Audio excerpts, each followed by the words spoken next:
Al-Fatihah. Bismillahirrahmanirrahim. Alhamdulillahirabbil alamin arrahmanirrahim maliki yaumiddin. Iyyaka na'budu wa iyyaka nasta'in. Ihdinas siratal mustaqim. Shiratal ladzina an'amta 'alaihim ghairil maghdubi 'alaihim waladdallin. Amin. Bismillahirrahmanirrahim. Melanjutkan yang kemarin dikatakan apa sih hadas besar itu, apa hadas kecil itu.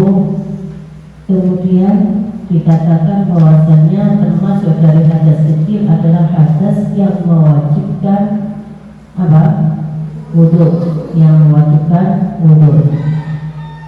Di antaranya yang mewajibkan wudu adalah ketika bersentuhan antara kulit lawan jenis yang bukan mahram.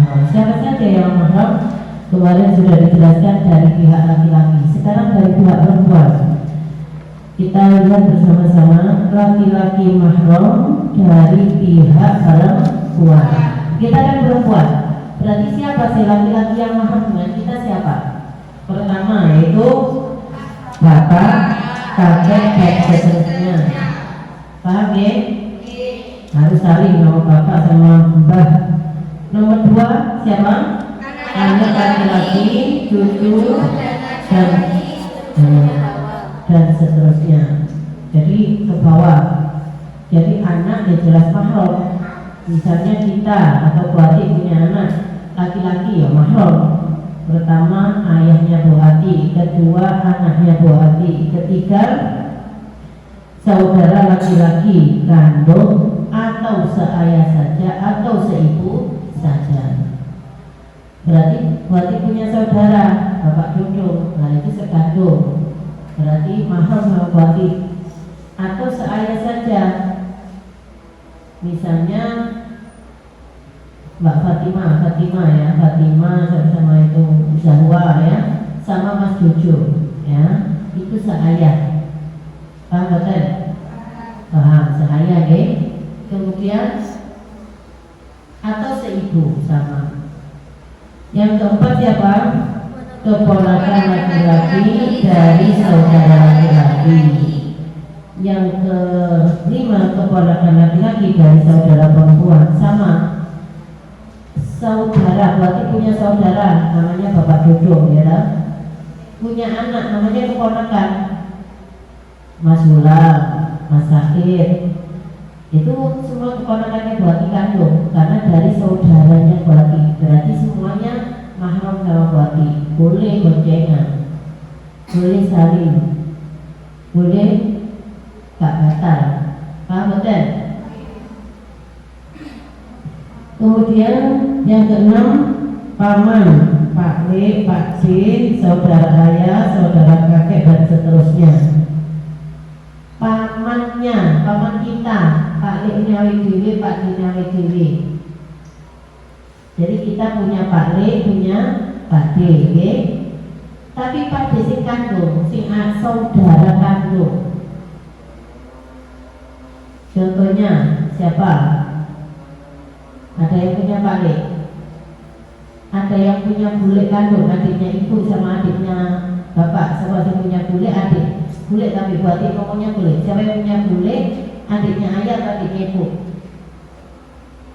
Sampai punya ya bule ya. Bule ini nikah sama Pak Le. Nah Pak Le yang bukan kandung tadi nggak mahram sama sampean. Yang mahram yang Pak Le kandung, ya. Jadi yang adiknya ayah atau adiknya ibu.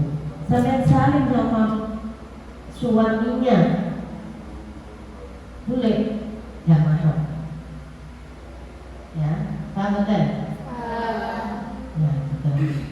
Jadi yang mahram nggak boleh keponakan intinya apa ya, berduaan dengan Pak Le yang bukan kandung, ya, karena itu bukan mahram. Paman ibu, pamannya ibu, paman dari ibu ya, atau Pak Le, bude dari ibu. Kalau tadi dari ayah, sama pokoknya dari ibu atau dari ayah kandung, itu boleh mahram. Tapi kalau Pak Le atau Pak D yang dari ipar nggak boleh. Nih. Kemudian bapak mertua.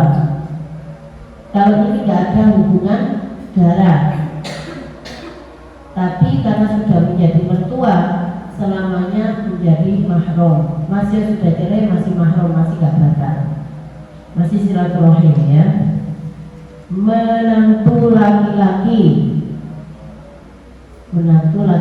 misalnya Bu Hati punya menantu laki-laki nggak ada hubungan darah, tapi karena sudah menikah dengan anaknya Bu Hati misalnya yang perempuan misalnya ada, berarti menjadi mahram ya.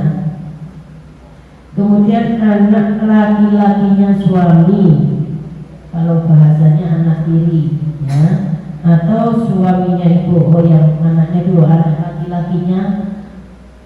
laki-lakinya suami. Jadi kan ini dari pihak perempuan ya. Misalnya ada orang punya anak, kemudian nikah lagi dengan orang, maka anaknya ini juga menjadi mahram karena hubungan suami istri orang tuanya.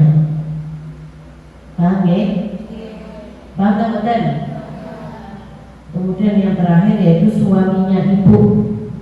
Jadi punya ibu, ayah meninggal, ibunya nikah lagi sama laki-laki lain, gak apa-apa, kita anggap orang tua kita karena itu sudah mahram, harus ya, gak boleh, gak suka gak boleh ya. Itu suaminya ibu menjadi ayah kita, ayah tiri. Tapi ayah tiri itu baik, ibu tiri itu baik. Gak orang ibu tiri, ayah tiri, jangan internet sinetron ya gitu ya. Semua yang mahram sebab nasab juga mahram sebab susuan. Jadi misalnya ada anak kecil ya, bayi seperti Mbak Lulu itu loh. Mbak Lulu itu pernah disusui oleh buaya. Buaya itu budenya, ibunya Mas Fajuri, ya toh? Betul.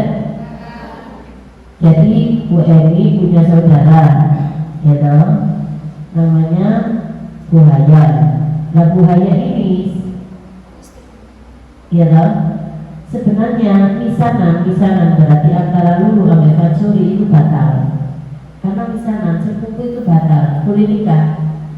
Lek mahram itu nggak boleh nikah. Misalnya kita sama ayah kita sama anak kita, ini mahram sama keponakan, nggak boleh nikah. Yang boleh nikah sama sepupu misanan, maka sama misanan itu batal. Lulu nikah sama Fansuri sakjane oleh sakjane, tapi karena Lulu pernah disusui oleh ibunya Fansuri, maka Lulu sama Fansuri menjadi saudara susuan. Paham tak?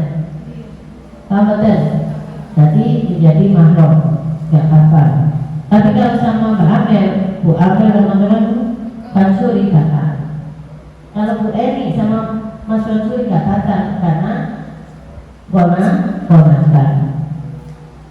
Paham ya? Ada yang tanya tak?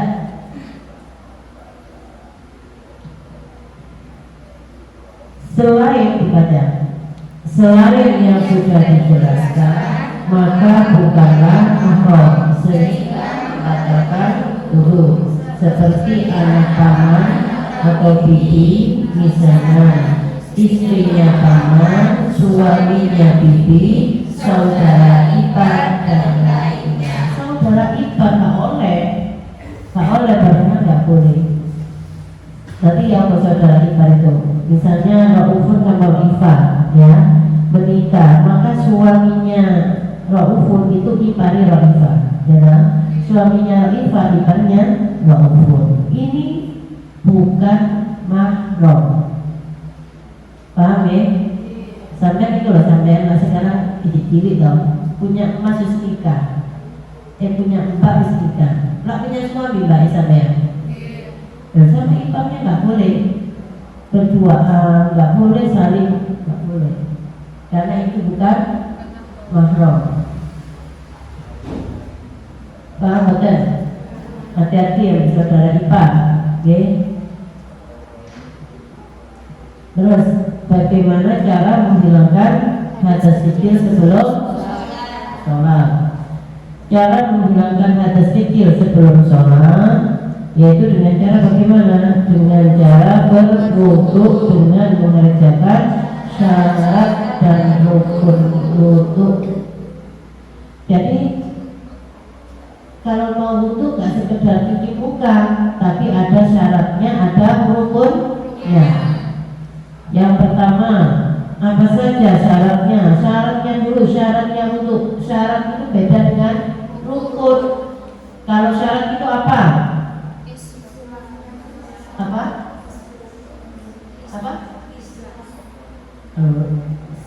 Syarat itu dilakukan sebelum wudu. Kalau rukun itu di dalam wudu.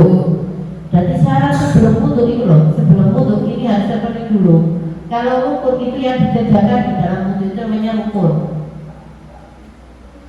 Syaratnya apa? Yang pertama yaitu harus Islam. Maka tidak sah wudunya orang yang tidak Islam. Dua, tamyiz atau maksudnya anaknya sudah bisa makan, minum, cebok sendiri. Maka tidak sah wudunya anak kecil yang belum bisa makan, minum, dan cebok sendiri. Maksudnya gimana? Siapa ini Mbak? Sama namanya? Ya, kedua ini sama namanya? Aska ya? Sama? Alia ya? Aska sama Alia ini sudah pintar, sudah tamyiz, tapi belum balik. Karena saya sudah balik, ya, yang besar sudah balik. Aska ini belum balik, belum head. Lalu tentunya sah pembuatan sah kalau sudah tamyiz, walaupun masih belum balik. Kalau anak kecil yang belum ngerti, gak ngerti cewek, gak ngerti, belum bisa mandiri, berarti dia wudhunya tidak sah. Jadi walaupun belum balik, belum head, wudhunya bisa jadi sudah sah karena sudah tamyiz. Tamyiz itu wis pinter, wis ngerti, wis mandiri, wis ngerti sembarang kali. Nah ini syarat yang pertama Islam. Jadi apa caranya wudhu sah? Yang pertama syaratnya harus Islam, yang kedua syaratnya harus tamyiz, yang ketiga harus suci dari haid dan nifas. Maka tidak sah wudhunya seseorang yang sedang dalam keadaan haid atau nifas. Paham betul? Kemudian selanjutnya, tidak ada sesuatu pada anggota yang menghalangi masuknya air ke dalam kulit seperti jet, cicak, kotoran mata dan lainnya. Ketek, sama lihat mari film, ya, sebelum wudhu kotoran matanya dibersihkan dulu, karena itu menghalangi masuknya air ke dalam pinggir-pinggir. Kalau matanya sih gak harus dibasuh, tapi pinggirnya, kulit pinggirnya itu. Makanya lihat mari wudhu, sebelum wudhu harus dibersihkan dulu. Kemudian kedua, nggak ono yang menghalangi, misalnya titek atau kayak titek atau kayak apa yang nggak harus hilangkan dulu, kena cat. Kemudian yang kelima, tidak ada sesuatu pada anggota wudhu yang dapat merubah sifatnya air, seperti kemudian bisa bedah, body lotion dan lainnya. Beda kalau cat tadi menghalangi air, tapi kalau bedak, kalau sabun itu merubah air. Berarti sampai mari cuci muka jangan sabunnya, kemudian sampean wudhu, nawa itu wudhuan di dalam keadaan sabunan, atau mari mudahan sing kandel. Airnya dikasih berubah coklat. Berarti ini wudhu yang tadi gak sah, berarti dihilangkan dulu, disabun, dibersih, baru wudhu, atau diosok-osok sih baru wudhu. Ojo langsung mandi mudahan atau body lotion langsung ecek kinyis, ecek apa body lotionnya, ecek licin, kemudian dibuat wudhu. Kecuali lah body lotion itu sudah tuang, sehingga diperkirakan airnya sudah tidak berubah, maka itu boleh. Paham betul? Kemudian selanjutnya, tidak meyakini salah satu dari rukunnya wudhu pada sunnah.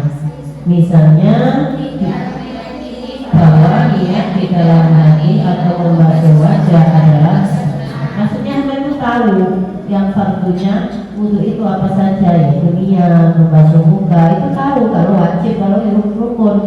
Nggak boleh aku ini membasuh muka sebenarnya sunnah, nggak bolehnya seperti itu. Yang fardu ya diniati fardu.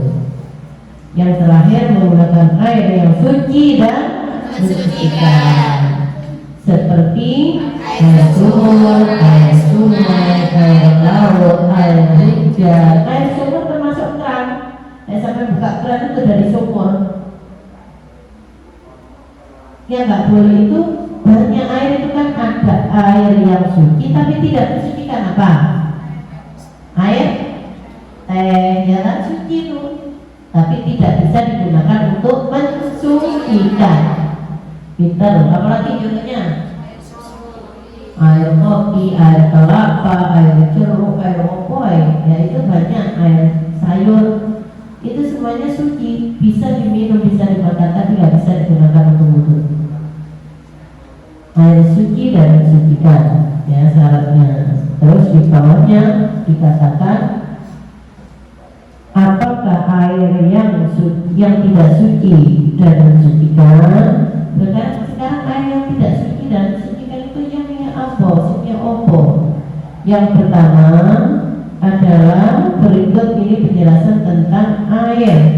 Air dalam ketentuan Islam ada dua, yakni air banyak dan air sedikit. Sebelum kita membahas tentang mana air yang suci dan mensucikan dan air yang suci dan tidak mensucikan, maka kita harus tahu dulu bahwa di dalam Islam itu ada yang namanya air banyak dan air sedikit. Standarnya bagaimana? Di situ dikatakan air banyak adalah air yang banyaknya 216 liter atau lebih. Jadi kalau air sampai di rumah gaya gede, pasti sangat gede, minim itu 70 cm, dari 70 cm 70 cm. Kalau bisa ya 1 meter paling enggak. Nek sampai gaya jedingan kayak ini dalam cuwili sabak, maka ini namanya air sedikit. Nah, air sedikit itu kangelan oleh gaya. Jadi kita menjaga air sedikit itu sulit. Caranya, kalau air yang banyak itu lebih mudah. Air yang banyak adalah air yang lebih dari 216 liter, yaitu air penuh yang ditampung dalam kolam berukuran segi 4 yang panjangnya, lebarnya, dan dalamnya kurang lebih 60 cm. Kilo sama biasanya gurunya buat itu ya, nonton jeding ya, itu biasanya di rokok ini. Nah, kira-kira lebih dari 60 cm biasanya. Sampai kira-kira sampai ini. Tadi sampai ini kira-kira 60. Tadi pokoknya lu itu pas sampai berarti 60. Jadi biasanya di rokok ini terus di panjang ini 60 berarti itu air banyak. Gitu. Enggak, orang beda nih. Kenapa harus ada air banyak, harus ada air sedikit? Sebaliknya, air sedikit adalah air yang kurang dari 216 liter. Berarti mesak ini ya, jadi mesak ini, dawane mesak ini, anu mesak ini, atau sedikit pokoknya. Tunggu sampai berkami mesak ini cidek, ya kok 2 air, nggak sampai 216 liter. Maka itu namanya air sedikit. Kecemplungan cecek langsung najis sampai. Tapi air banyak, kecemplungan telah cecek, airnya tidak, berarti nggak sampai najis selama tidak merubah warna, bau dan rasa. Kan itu, harus ngerti ya. Gak apa-apa, ngaji itu baleni. Ngaji itu baleni, jangan lebih paham lagi. Pasti ada yang belum kita paham. Paham air banyak dan air sedikit? Macam-macam air, salah satu ya. Macam air dan hukumnya itu ada 3. Ini untuk tua, siji tapi tua. Jadi ada 3 hukum dalam menentukan macam-macam air tadi. macam air sedikit banyak itu nanti dibagi hukumnya menjadi 3. Air banyak ada 3, air sedikit ada 3. Yang pertama, air suci dan mensucikan. Berarti hukumnya air itu suci dan mensucikan jika bagaimana? Semua air yang bersumber dari bumi dan air yang turun dari langit yang belum berubah salah satu sifatnya, rasa, bau, dan warnanya, maka hukumnya suci dan mensucikan. Seperti air hujan, air sumur, air sungai, air laut yang asin, atau air mendidih, air dipanaskan. Air dipanaskan kan tidak berubah rasanya. Sampai mandi, orang sakit mandi pakai air hangat, pakai air panas, boleh. Suci dan mensucikan, karena airnya belum berubah sifatnya.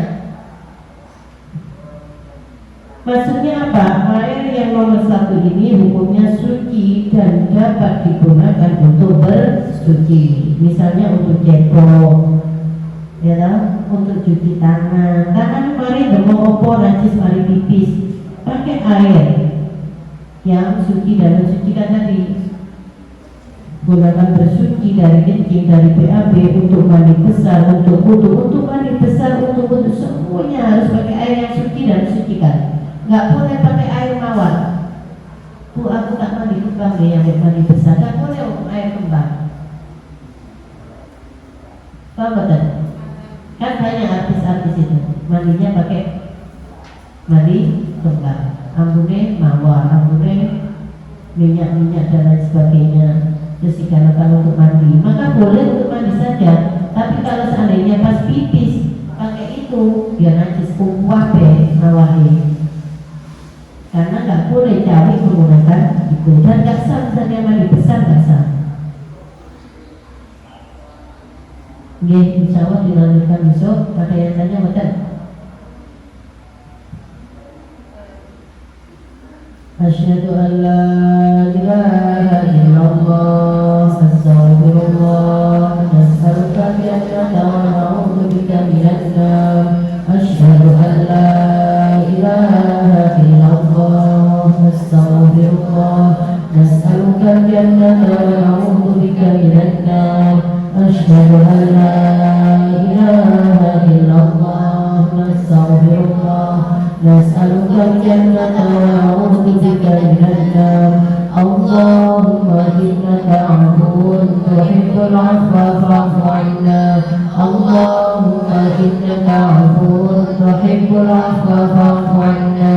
Allahumma innaka 'afuwwun tuhibbul 'afwa fa'fu 'anna ya karim. Al-Fatihah. A'udzu billahi minasyaitonir rajim. Bismillahirrahmanirrahim. Alhamdulillahi rabbil alamin. Arrahmanir rahim. Maliki yaumiddin. Iyyaka na'budu wa iyyaka nasta'in. Ihdinas siratal mustaqim. Siratal ladzina an'amta 'alaihim ghairil